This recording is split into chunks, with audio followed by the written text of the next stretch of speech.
Hi guys, good evening. So a little something light for today. Are you with Team Good Boy or Team Dosan? So obviously, there's this super popular Netflix show that has recently concluded, and it's titled Startup. So today we're gonna discuss four good traits that you can learn from Good Boy or Dosan. For those people who haven't seen the show, if you have Netflix, I suggest um, panoorin nyo or check it out. But if you don't, just listen to what we have to say. Probably could get something out of it. So, okay. So before we start, as always, I'm here with my partner, Brian. Hey, Bri. Hi guys. So yun guys, Good Boy and Dosan, alam niyo naman kung sino yan kung yun nga, kung pinapanood niyo yung startup na show from Netflix. Kung hindi niyo pa napanood guys, check it out. Maganda and marami tayong matututunan. Isa dun sa mga matututunan natin is number one, double down on your strengths. So with Good Boy, ang strength niya is magaling siya sa investing. Kitang-kita from the in-establish yung character niya na at a young age, he invested on something tapos nag-grow. So yun, he focused, yung may time skip na nangyari, naging successful siya, and yung naging career niya related pa rin sa ganun, investing on companies. So that's one thing. Again, then si Dawson naman ganun din, magaling siya sa math, magaling siya sa algorithm. So yung naging career niya is with programming, coding, ganyan. So ganun. Nag-focus din siya dun sa strengths na gift yan eh. 'Di ba? Gift yan eh. There are things na talagang it seems so easy for us. It seems so natural for us. Pero sa iba talagang hindi tugma.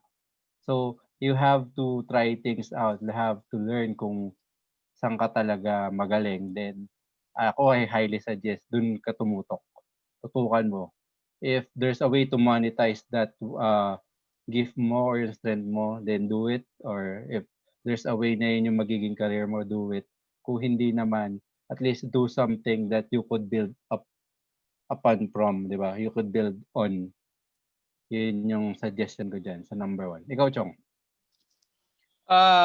Okay, so yun yeah.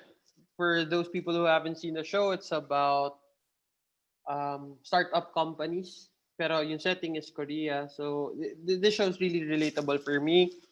And both protagonists, you can learn a lot from them. Again, yun, like what Brian said, is double down on your strengths. Kumbaga, tayaan mo na kung saan ka malakas, di ba?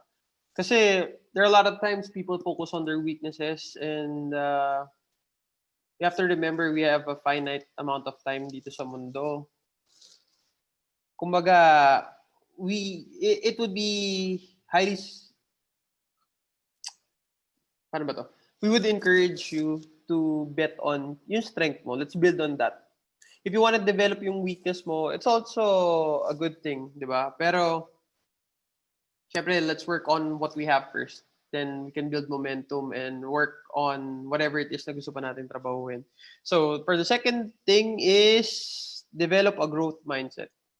Obviously, the story is about a startup company. So, yung scalability is also being discussed. Ano ibig sabihin ng growth mindset? Whatever it is that you're doing or wherever you are right now, whatever job you have, whatever business you're running, is you always have to look on how are you gonna scale this. Scaling means how you're gonna make this grow. Paano to may enrich? Kasi like one simple example, if you guys think that you own a business but you work every day dun sa negosyo mo and you can't leave the business alone, or what I mean is you can't not work on your business on a day-to-day, actually hindi negosyo yun. It's called a job. Kasi pag pumasok ka, may bayad ka. Pag wala kang pasok, walang bayad. Di ba? So, this is story, syempre, try nila i-grow yung mga company nila. And tayo rin, we could also learn a thing or two about having a growth mindset. Paano natin papalakihin yung mga investments natin? paano natin papalakihin yung pamilya natin na maayos. Alam mo, it's not just all about money and career, right? Yun nga. The major thing is we have to have a growth mindset. We have to develop ourselves. We can't stay stagnant.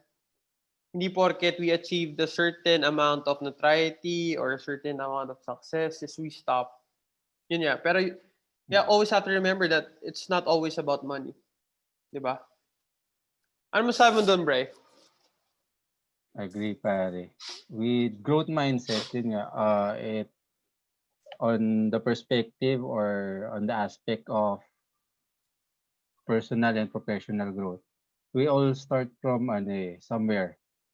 So possibly nagumpisa kayo mahirap, 'di ba? Nagumpisa ka. It doesn't mean na mamamatay ka ng mahirap. Well, choice mo 'yon. 'Di ba? Choice mo na 'yon. Kung pinanganak ka mahirap, then namatay ka mahirap, kasalanan mo na 'yon. Yun lang 'yon. So with growth mindset, it means, to simplify it, is from where you started, pwede kang matuto, pwede kang mag-grow. So, halimbawa may gusto kang negosyo, hindi mo alam kung paano kumuha ng supplier, hindi mo alam paano makipag-negotiate, hindi mo alam kung paano mag-manufacture nung ititinda mo, or paano nga i-market or ibenta online yung kaya ititinda mo. Lahat yan natututunan. Lalo with the technology that we have now, the age we have now, na simpleng Google, makukuha mo na yung mga information na kailanganin mo. Tsatsagain mo na lang aralin and i-figure out din, i-test out para sa sarili mo. So, that's growth mindset Nasa iyo na yan kung gagawin mo. So, for number 3, in relation dun sa number 1 and number 2 natin, na yun, you double down on your strengths.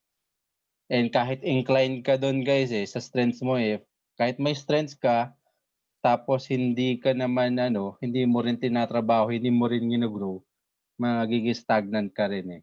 So part after number 1, double down on your strengths. Then number 2, you grow it. Number 3 is you have to take risks. Hindi tayo pwede laging maging safe. So with opportunity comes, we have to grab it.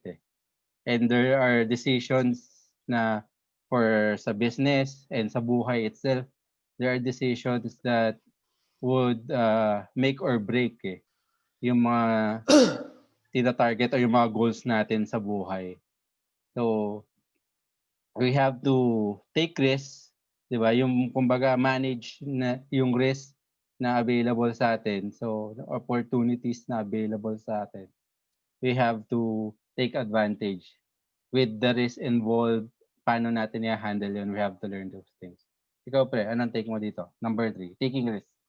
Obviously, if we want something to change in our lives, we have to do some things that we've never done. So again, guys, ulitin ko, even in business or in work, risks does not just mean money. One concrete example is you're vying for a promotion. So sabi mo sa boss mo, boss, I wanna go after this promotion.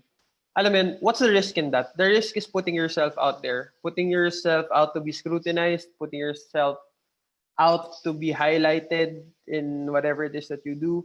Kumbaga maraming risks Pero syempre, with certain risks, there are certain returns. And if yung goal natin is a possible return from our risks, then why not, right?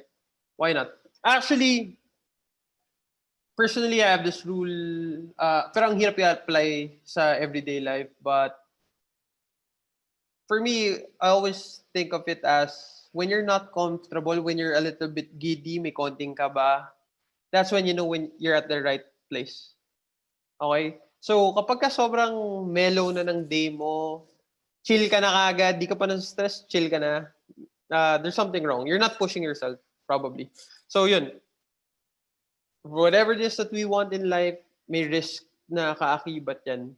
Diba? So, let's not be scared to take on yung risk. We only have one life, as we always say dito sa show na to. We only have one life to try to experience all of the things that we want and go after whatever.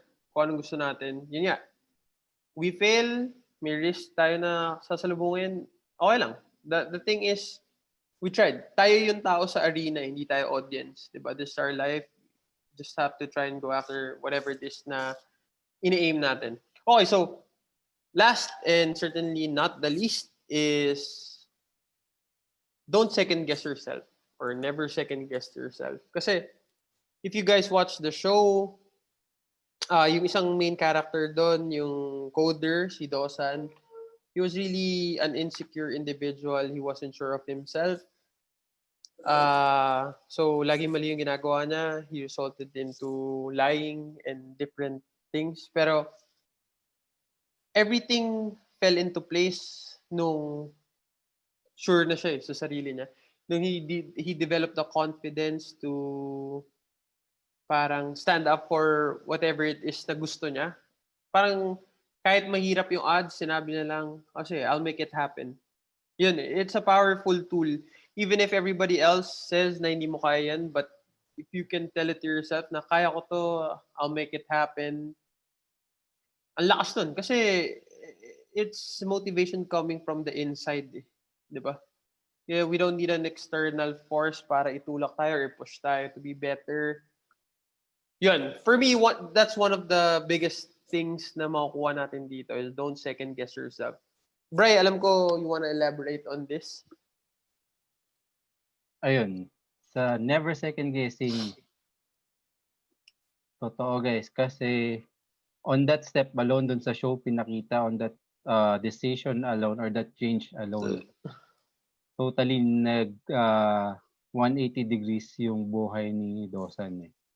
So, although show yun, I can personally say it applies din sa atin in our personal lives. Kaya nating gawin yon. Yun nga, as you could see, connected yung mga ano natin, yung mga traits na pwede nating i-model doon from your strengths, double down on your strengths, developing a growth mindset, taking risks, and never ever second guessing yourself. Connected yan. So, it works for business, it works for our personal lives, kahit sa relationship guys eh, di ba? Pag kilala mo yung sarili mo, you take risks, may type ka, di ba? Eh, take risks. Yun nga eh, kagaya na sinabi ni JP kanina, when you take risks, whether sa professional life mo yan or your relationship, your love life, di ba? You're taking risks, you're putting yourself out there for scrutiny, for whatever. Yung mararamdaman mo na yung rejection, yung possible rejection na haharapin mo. Pero if you think about it, ma-reject ka, buhay ka pa rin naman eh. It's just, may bitterness, may kirot, may pain na madadama. Pero buhay ka. Yun yung natutunan ko doon guys eh, when I tried taking control of my life. Masasagupa mo yung mga challenges and rejections na yan. Even from your closest friends nga eh, kahit sa mga relatives mo.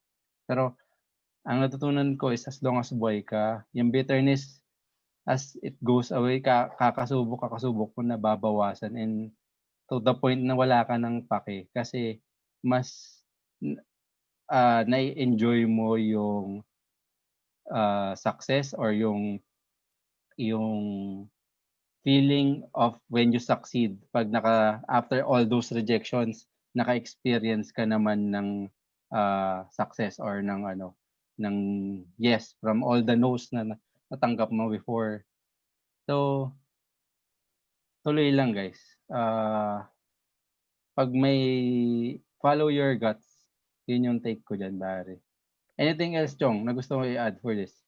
Ako wala naman. Just, it's a light topic. If you guys have Netflix and you have the time, check it out. Especially sa mga aspiring entrepreneurs, yung mga gusto mag-startup ng business. It's a good thing if you have time to spare, okay yan. So, yun, if you get to watch the show, you'll understand kung bakit siya medyo naging hit dito sa Pilipinas. So, that's it for me, guys. Um, Again, always remember yung apat na sinabi. Si Brian na lang mag-ulit. So, peace out. Yun. To sum it up, guys, lista nyo na or kung gusto nyo ilista, number 1 is double down on your strengths. Number 2 is develop a growth mindset. Number 3 is take risks. Then, number 4 is never ever second guess yourself. So, last words na masabi ko, as long as never, hindi zero probability yung isang bagay, there's this thing called or this theory called of zero probability, which we can do a deep dive sa future topics or episodes natin. Meaning, may kahit kaunting chance na mga maging mag-succeed, take it. Kung gusto mo talaga yan, gusto mong ma-achieve yan, as long as hindi zero probability yan, take it, do it. Do it for the learning experience. And alam nyo to guys, kung pinapanood nyo yan, kahit sobrang minimal nung chance, kung may posibilidad, gawin mo. Do it for, kung mangyari, di good. Ganun lang naman yan guys eh. Kung makuha mo, di good. Kung hindi, di ang dami mong natutunan. And ginawa din nila yan sa show, which is napakaganda. So yun guys, website natin, www.imbeyondalpha.com, YouTube channel, it's search for Beyond Alpha Podcast.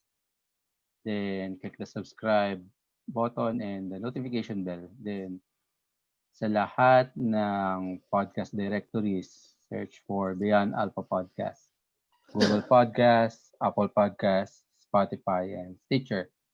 Then social media accounts at imbeyondalpha, Instagram, Facebook, Twitter, and Pinterest. That's it, guys. Thank you and see you next episode.